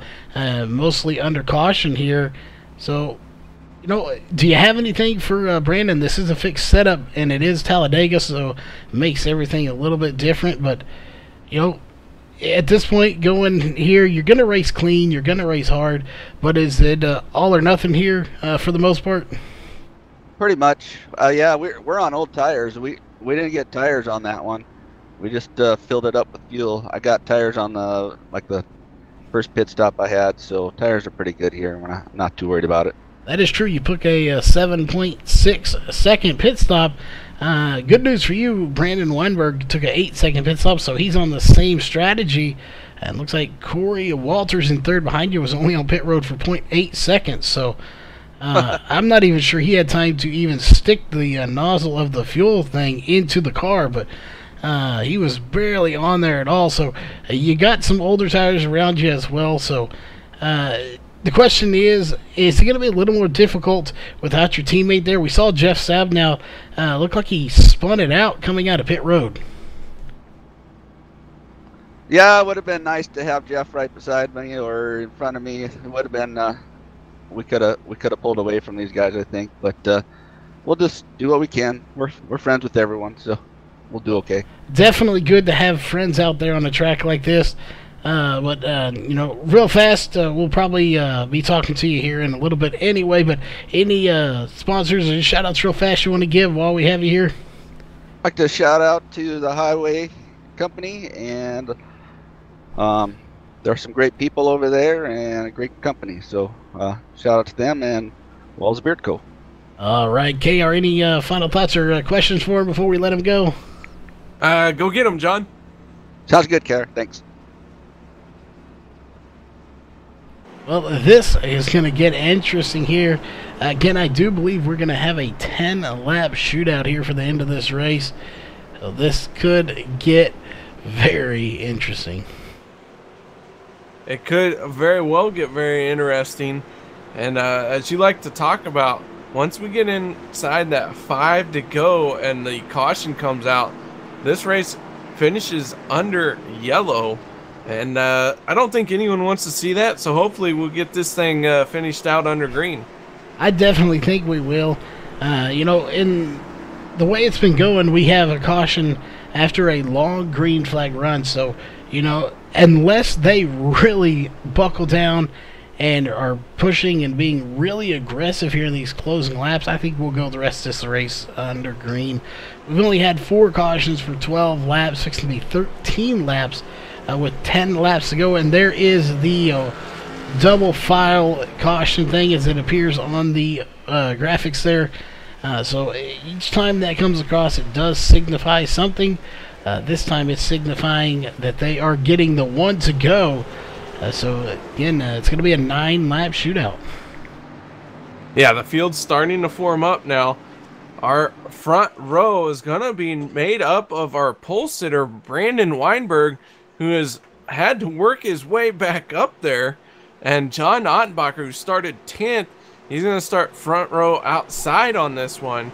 And then Corey Walters and Carl Burke, those guys coming from deep in the field, and also Gerald Heffley sitting in 5th. So those guys, all of those starting in the latter half of the field, and they're sitting here inside the top 5. They are indeed. Those are your top 5 right there on the screen. And again, it's just about that time again. They're on the back stretch right now. This is gonna, you just can't know. It's gonna be exciting regardless of who finishes where. And you know, if we have anything like the real racing here at Talladega, we may see the big one take out a lot of these guys, you know, on the last lap going to the checkered flag. That seems to be when a big one can happen, everybody battling for that position. Yeah, this is Talladega. Anything can happen at any time. The only thing that's set in stone is when that checkered flag comes out, and that's on lap 57 of this event, and we're currently on lap 48. Yes, we are. Again, reminding everyone before we go green, if you're new here, hit that subscribe button, and if you like the race here, definitely hit that thumbs up. If you have not, give a big shout out to all the sponsors. Our sponsors like to see that they have people out there watching, so thanks for tuning in, and that is one way you can show it. But here we go one more time here. Hopefully the last time we will get the green flag. We're going to run this thing out, and we will see how it goes. If we get a caution immediately, we'll go racing again, but 6 laps or less, we probably won't. But there it is. Green flag is in the air once again. Who's it going to be in the victory lane? We'll know in 9 laps. Brandon Weinberg leading that inside line. John Ottenbacher in the 89 leading that outside lane as those guys go into turns 1 and 2 here and get ready to go down that backstretch. Is indeed, and you know, they're kind of spread out further back in the field, but for the most part, they're tightly bunched on that inside row as you have John Ottenbacher sitting in 4th place right now, leading the outside lane, and we'll see if he can get his teammate up there. I don't know if it's going to happen. as he's quite a bit bay. That is Jeff Stabnow in the 24. He's back in 12th, so I don't think he's going to be much help for John Ottenbacher. But Corey Walters, he has won a race here before in this series, and he is sitting right there in second place with a 9 to go here. It's going to be 8 at the line. Here comes John Ottenbacher on the outside, not going to lead that lap, but he is making a really big charge on the outside. They got 4 versus 5. The question is, which line will prevail? And it seems like in the middle of the corner entry to the middle of the corner, that outside line loses some ground, but they really make it up on the straightaways here as John Ottenbacher gonna pull even with Brandon Weinberg here as they sail off into turn number 3. They are indeed, and coming out of the corners, it looks like the inside line has a bit of an advantage, plus the fact that they've got about 10 cars in that line compared to 4 on the outside, so somebody's got to move up if they want to make anything happen on that outside line. It looks like they did. It's going to be about a 5 to 8 car group, and there goes the 427 around. So far, no caution. Brandon Weinberg, our leader, spinning to the inside wall. He sat on the pole tonight, and he is going to end up with a very disappointing finish as the caution's not coming out for him, and it looks like he's going to take a tow. He is indeed, and it looked like a typical hook there as it just got hooked around there by, I'm not even sure who it was, but somebody hooked him. But that is a product of racing. It does happen. That made it real interesting, and look who is sitting in 7th place right now. That is the 24 Jeff Stabnow, as he's trying to get up there to his teammate, but right now he's trying to make it 3 wide as we now have 6 laps to go at the line. They're 3 wide. This could get ugly really quickly here. If this is, they're 4 wide at the moment. Contact being made. Another car shuffled to the inside. This is a 61 that got shuffled of Gerald Heffley, and that really separated the group here. Now we have 2 distinct groups. John Ottenbacher out front right now. Question is, can he get the race win here? We'll pull it up. He does not have a win in this series yet. Today could be his day, as he is going to lead it, but now the 53 of Carl Burke is going to steal the win, possibly from him, at least steal the lead from him here, and about 5 to go at the line. This is getting really interesting. All night, that outside line has really been the fast way around to make a pass, and then it seems like one car will dump down to the inside and then get passed by the guy he just abandoned on the outside. So not really sure if these guys aren't able to learn or if they're just trying to, you know, I don't know what they're doing, but you need to pay attention here as this race is going to get decided as we're going 3 wide down the backstretch. We are indeed, and Scott Mann, you know, a car that was dominant last week, and he has had a pretty good run here this week. He is all alone in the middle as he's going to take it to the bottom, so now they're going to single file out there for a little bit. They're going to make it 2 wide instead of 3 wide. Jeff Stabnow's not done yet. He really wants to get up there and get the lead. Yeah, Stabnow trying everything he can on that outside line. And it looks like he's going to have some help with that 9 machine of Corey Walters. But out front, it's Carl Burke getting pushed by the 89 machine of John Ottenbacher. Yeah, I'm still not sure who it's going to be, as Jeff Stabnow is going to take it to the middle now. He's going to work with the 90th Scott Mann. John Ottenbacher still right in second. Carl Burke in first. And they're now 2 by 2, and they have a huge run. This is really split right down the middle here with 4 to go, as here comes Jeff Stabnow trying to get to the front. Scott Mann may have this sewn up if he can just get a little bit of a push from Jeff Stabnow. But right now, Scott Mann is being scored as your race leader. So we're going to put the leader up there. We'll see who is the leader at the line. And I believe it is going to be the 90 of Scott Mann. We'll see right there. It is indeed Scott Mann leading the lap. And Scott Mann having a nose out in front of the 53 of Carl Burke. But those first 3 rows side by side, each one digging for all they're worth, as they are going to put a lap on the 427 machine of Brandon Weinberg. Down the backstretch they go, getting ready to send it off into turns 3 and 4 here. still side by side. And this race is anyone's race right now. And I don't know, man. This is getting intense. It is indeed. It's going to be 2 to go at the line. Again, Scott Mann is out front for the moment, but here comes Carl Burke on the inside once again, being pushed by John Ottenbacher and Jeff Stab. Now, interesting, they'd love to work together, but right now they're pushing 2 different cars. So, teammates deciding who's going to win this race. Unfortunately, it's neither one of them out front, so they're pushing somebody else to the front. Oh, and Jeff hooks the 90. The 90 goes around, and so far, no caution still. No caution yet. Jeff Stabnow in that 89 machine, extensive damage. He is able to keep going, but man, he is going to lose a lot of speed here and a lot of ground. Yes, indeed. 89 John Ottenbacher got a little damage in that, but Jeff Stabnow out front.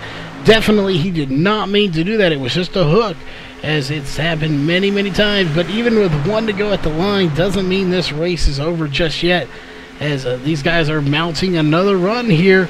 Surprisingly enough, it didn't bring out a caution. I'm not sure, but now no caution can come out. 1 lap to go here in your race. Jeff Stabnow is out front. The question is, can he hang on to it? It seems like everyone that's been out in the front has been hooked here at least once during this race. Yeah, he's in a very dangerous position. He's the leader. That's the scariest spot to be right here on this final lap. But Carl Burke in that 53 and Brian Barnes in the 4 machine pushing for all their worth. Coming around, getting ready to hit this front stretch. Watch for these guys to start making their move here pretty soon.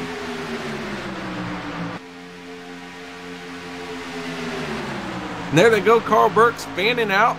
And oh man, they're going through the trioval. Who's it gonna be at the line? Jeff Stabnow, and a wreck happening after the end.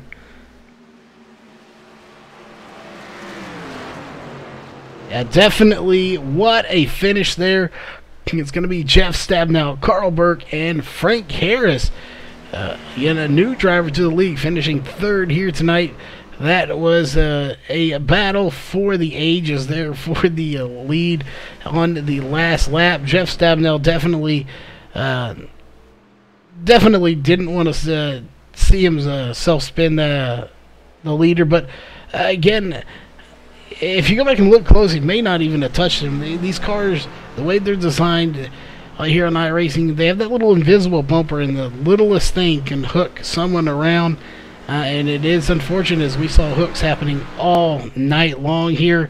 But Jeff Stabnow going to put it in victory lane.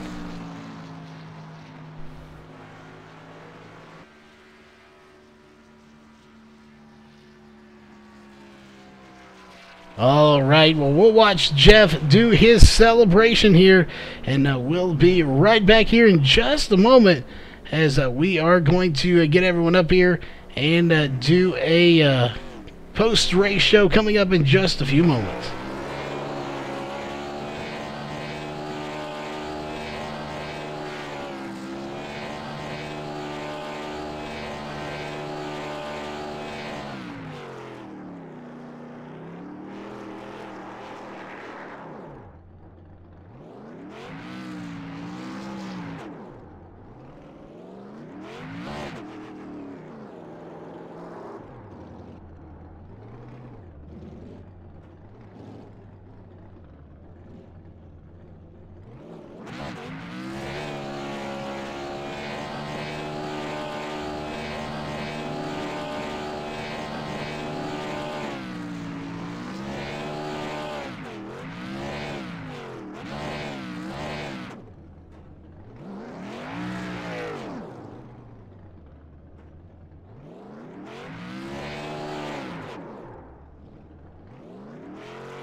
All right, we are back here with your post-race show. Again, this was a fantastic race all around, some great battling all night long. It's all you can do to describe it, but we have your third place driver here with us. That is the 15 of Frank Harris. Again, I believe fairly new to the league, or at least have not actually got to race as many races here, but you finish third today. How does it feel at such an iconic track of Talladega to finish in third place?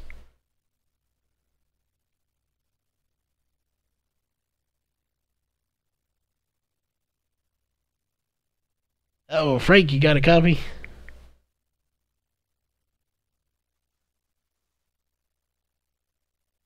Uh-oh, we may have some mic issues here. Well, he never shut up during the race, so. Frank, you got a copy?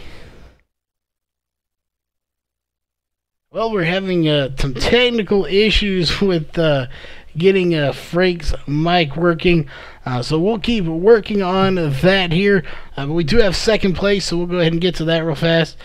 So, KR, you did catch up with the 53 of Carl Burke for second place, so you want to hand the mic over to you. Carl, man, you started 18th, finishing second, biggest mover of the field out here tonight. Oh, tell us a little bit about what it takes to do that here at Talladega.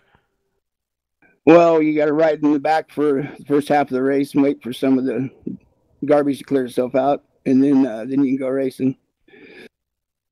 So, had to wait for some of the garbage to clear out. How many times did you have to dodge accidents going on around you, and did you ever use your fast repair? No, I never used my fast repair. I was dodging here and there. Anytime I tried to run up front, it was always dodging because there's guys that can't seem to drive a straight line. And so, yeah, it's always interesting and exciting here. That's for sure. I thought I had that one until that last wreck there when I got my front end all bunged up. Yeah, it looked like it was going to come down to an epic finish. It still was epic, just with a different group of cars than what we're discussing. But still, you ended up second. So, great run overall. Any sponsors, people you'd like to thank? No, just the league sponsors, Waltz Beard and those guys, and a shout out for my teammates. It was a good finish for our team because Brian was right there too. So we still should be leading the team points. All right, man. Well, congratulations again on second place, and not too shabby, starting 18th, finishing second, the biggest mover on the field here tonight. So we're going to move on to Charles. Who you got now? I do indeed have our race winner. We'll see if we can't get Frank here in a minute, see if we can get him there. But I would just like to say this before we get into this interview. I picked Jeff to win this race. Jeff won this race, so he can't say he doesn't win races anymore, because that's like the third time I've picked him and he has won. So first off, that being said, second of all, welcome back to the booth. Jeff, how does it feel to be back in Victory Lane? Oh, it feels awesome to be in Victory Lane. I had it was an awesome run there at the end. I just feel horrible that, I'm not sure. I got to watch the replay, but watching the way Scott spun there, I'm pretty sure we got into the rear of him. Didn't feel like it. I was trying real hard to get him up front, stay just inches off his bumper, but not hook him in the corner. I really wanted to stay off in that corner. And so I don't like winning it that way, but this is Daytona, and that's kind of how it goes. So it feels pretty good to be in Victory Lane. I just I wish we could have drove around him there at the end instead of seeing him spin in front of me. Well, I don't want to be the bearer of bad news, but we're actually at Talladega, not Daytona. But either way, I get the point. A little bit bigger track, but yeah. It happened. If you even really touched him, we do have that invisible bumper there that can get people. It looked like a simple hook, if anything else. And you're not the first. We saw hooks going on all night tonight. There were plenty of them going around. I believe Weinberg got hooked by someone. So several cars got hooked, and it caused several wrecks. Again, we had 2 there. I'm not even sure that didn't bring out a caution for some reason, but it is unfortunate that it happened. But it is part of these cars. With racing any of the Cup cars, the Xfinity cars, even the trucks to an extent, it happens if you get just on the bumper just wrong. It's like it has a magnet. It'll hook them and spin them around. So, it's just unfortunate that it does happen. But, it's going to put you good in the point standings here as we're looking at Chris White. He finished 19th. You finished first. So that's a huge gap as he is the only person ahead of you in the point standings. Again, this is all going to reset once we get to the chase. But knowing that you did gain a big chunk on there, does it help you at all going into, I believe, what is the last race before the chase? I think we were pretty solidly in, maybe not mathematically, but I think we're at the point where we can pretty much just start and be in the chase. I think the bigger thing there is getting that win bonus point. I think having that win and that extra bonus point going into the chase there is probably a little bit more beneficial than just this solid finish tonight. Yeah, definitely bonus points are a big key here. Again, they all add up throughout the season. But, we don't want to keep anyone here too late. I know it's getting a little late for just about everyone here. But we know you have some sponsors and shout-outs, so who would those be for that win here tonight? Well, first shout-out goes to John, Carl, and Scott. You got to be right on somebody's bumper to make that line move there at the end. And, if I turn Scott there, I'm sorry for getting some good cars there. But aside from that, we got to thank Highway. Highway is a race sponsor, series sponsor. So this was the Highway Exalt 150. So that's for their dump beds, their salt spreaders, their things like that. So big shout out to Highway Equipment Company and their Highway and New Leader brands for sponsoring this series. They're the series sponsor. They're the race sponsor tonight. They're my team sponsor. You see New Leader all over the car there. Walls Beard Co. as well. Big shout out to Walls Beard Co. We wouldn't be doing nearly the stuff we're doing without Walls Beard Co. They've been backing us since the start. They've picked up the truck sponsorship. They've sponsored a ton of races, and I believe they're a MaxSpeedTV sponsor too. So Walls Beard Co. If you enjoy our racing, man, go check out www.wallsbeardco.com. That's one sponsor we can all afford to support a little bit. And I'll tell you, if you like seeing the sim racing on TV, Walls Beard Co. is a big reason, or on YouTube, big reason you get to see our league on there anyway. So big shout out to them. And then you guys, as always, Charles, KR, you guys do a fantastic job. You work your butts off. So big shout out to you guys as well. All right. Well, again, congrats on the win.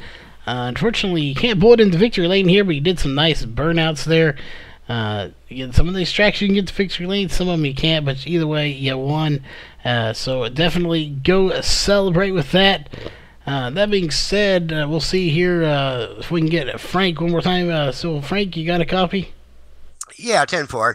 All right, there we go. We do have Frank with us here, finishing in third place. Again, the number 15 of Frank Harris.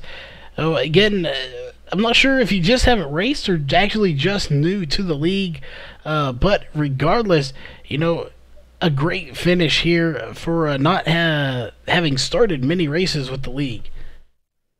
Thank you, sir. Yeah, it was really fun. Talladega and Daytona is one of my biggest racetracks that I really enjoy racing at, and I draft really well with the cars. My car, when it's by itself, it really sucks. It pushes like a dump truck, but when I'm up inside the draft with somebody, I have a lot of power in that Mustang. I love the Mustang.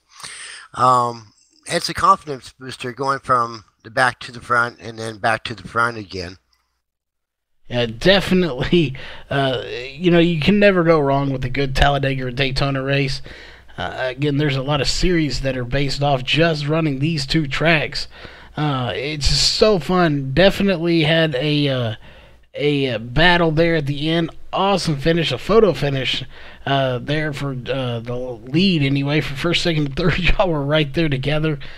But again, other than amazing. It's about the only way you can sum up how this race went. Definitely for you, you finished good, finishing third. Right now you're sitting in 19th in points, so that'll definitely help out your point standings run. But any sponsors or shout-outs you want to give for that third place finish here tonight? Yeah, I'd like to shout out to NASA and all the things that they do, and Highway. If it wasn't for them, we wouldn't be on the road. Walt Beard and Max and you guys for broadcasting us. All right. Well, again, congrats on the third place. Definitely a good finish for you here tonight. Again, we're not done just yet. KR, you want to run through our top 10 in results, and I will finish this off here for the night. Jeff Stabnow winning the race after starting third, going a lap down, but getting that lap back. So what an eventful night for him. And it's going to be capped off by doing the hat dance in victory lane. Carl Burke going to end up second place. Our biggest mover started 18th, finishing second. So congratulations to him. And Frank Harris rounding out our top three. We got to hear from all three of those drivers. Brian Barnes in the 4 machine going to finish fourth. Matt Henry going to wind up fifth. And in sixth place will be Kip Leo. John Ottenbacher will be seventh. Eighth place is Gerald Heffley. Ninth will be Tom Green. And rounding out your top 10 is going to be Scott Mann in that 90 machine. In 11th place is going to be the 9 of Corey Walters. 12th place will be the 51 of James Dalziel. 13th will be the 07 of Dana Rogers. 14th will be the 7 of Brett Johnson. And rounding out your 15th spot here tonight will be the 10 of Andy Vogt. In 16th place, the last car on the lead lap will be the 23 of David Applegate. Right behind him in 17th will be the 8 of Gary Nichols, who was the first car a lap down. 18th will be the 427 of Brandon Weinberg, who was one lap down, had a great run here. Just a disappointing finish. Got a little hook there and went around and ended up finishing back in 18th place. Chris White in the 35 machine will finish 19th, 5 laps down. And Brad Cornell will finish that number 18 car in 20th, 42 laps down here tonight. So unfortunate for some of these guys. They had great runs, just couldn't capitalize at the end of the night. A lot of people are getting hooks there. It's just part of racing here with these cars. It does happen. It's unfortunate. But that being said, we want to give a big shout out to all the sponsors real fast before we sign off for the night. All these great partners make all of this happen here, whether it's on MaxSpeedTV or on the racing side of things. Those again are Walls Beard Co., Sim Speed Shop, Elite 7 Racing, Ohio IndyCar League, and coming on board just recently, iBogs. So make sure you check out all these great partners. And on the racing side of things, of course, again, Walls Beard Co., and then there is Highway Equipment Company, the presenter of this race. They have 2 divisions. One of those is Highway, and the other is a New Leader. You can check both of these out at highwayequipment.com. This is the Highway XT3 150 presented by Highway Equipment Company. And we are just about done here for the night. KR, any final words before we sign off? Talladega delivered us another epic race, another topsy-turvy finish. Nothing was set in stone until that checkered flag flew tonight. That is perfectly summed up of this race. So again, thanks for tuning in here tonight, everyone that did tune in. And we will see you at the next broadcast, which will be the Nork iRacing Series. And I believe we also have the Racing for a Cause Xfinity Series. Both of those coming up tomorrow. But that being said, until then, we will have a safe night, and we'll see you at the next race.